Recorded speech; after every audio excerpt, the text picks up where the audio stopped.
तुम्हाला कधी असं वाटलंय का, की तुम्ही खूप प्रयत्न करताय, पण काहीच नीट होत नाहीये? ना नाती टिकतायत, ना करिअरमध्ये यश मिळतंय. असं वाटतंय, की डोक्यावर खूप मोठं ओझं आहे. आज आपण एका अशा माणसाबद्दल बोलणार आहोत, ज्याने सांगितलं होतं, फक्त सोडून द्यायला शिका, सगळं आपोआप जागेवर येईल. मुठीतली वाळू. बुद्ध म्हणायचे, आपलं आयुष्य या मुठीतल्या वाळूसारखं आहे. आपण जितकी घट्ट मूठ आवळतो, तितकी वाळू हातातून निसटून जाते. आपण कोणाला तरी पकडून ठेवण्याचा प्रयत्न करतो, कोणाचं तरी मन जिंकण्याचा प्रयत्न करतो, पण शेवटी आपल्या हातात फक्त अस्वस्थता उरते. सोडून द्या, मूठ मोकळी करा, बघा वाळू तिथेच राहील. गौतम बुद्ध म्हणतात, कशाचा त्याग करायचा? बुद्धांनी सांगितलं होतं की आपण घर, दार सोडण्याची गरज नाही, तर आपल्या मनातील ओझं सोडण्याची गरज आहे. जेव्हा आपण कोणाकडून अपेक्षा करतो, तेव्हा आपण स्वतःला दुःखाच्या खाईत ढकलतो. जे झालं ते बदलता येत नाही. मग त्याचा विचार करून आजचा दिवस का खराब करायचा? नियंत्रण करण्याची इच्छा सोडा. जगातील प्रत्येक गोष्ट तुमच्या मनासारखी होणार नाही, हे स्वीकारलं की अर्धी लढाई तुम्ही जिंकलीत. एक छोटीशी गोष्ट. बुद्ध एक उदाहरण द्यायचे. समजा तुम्ही नदी पार करण्यासाठी एक नाव तयार केली.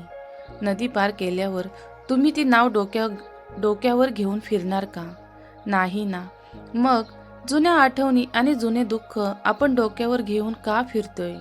ओझं खाली ठेवा, तरच पुढचा प्रवास सुखकर होईल. सगळं बरोबर होईल. जेव्हा तुम्ही पकडून ठेवणं थांबवता, तेव्हा निसर्ग आपलं काम सुरू करतो.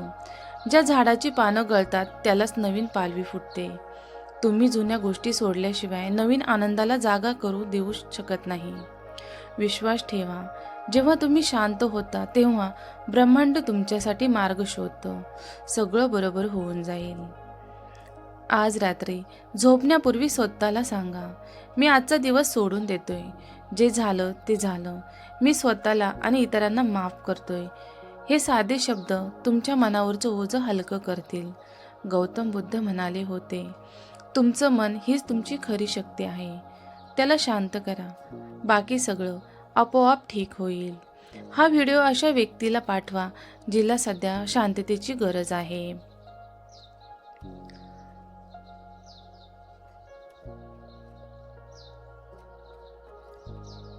जेव्हा मन खूप अस्वस्थ असेल, तेव्हा बुद्धांचा हा शक्तिशाली मंत्र फक्त ऐका किंवा मनातल्या मनात म्हणा.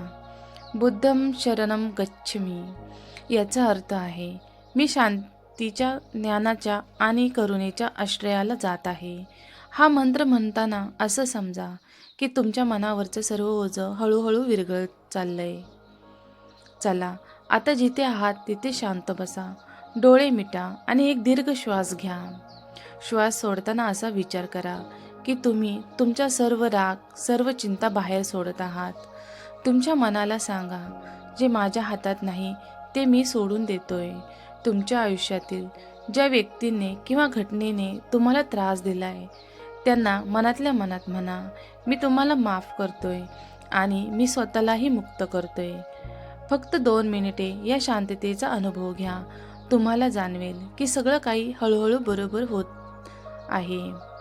लक्षात ठेवा, वादळानंतरच आकाश स्वच्छ होतं. तुमच्या आयुष्यातलं हे वादळही शांत होईल. फक्त स्वतःवर विश्वास ठेवा आणि सोडून द्यायला शिका. तुम्ही आता शांत आहात ना? कमेंटमध्ये मी शांत आहे नक्की लिहा.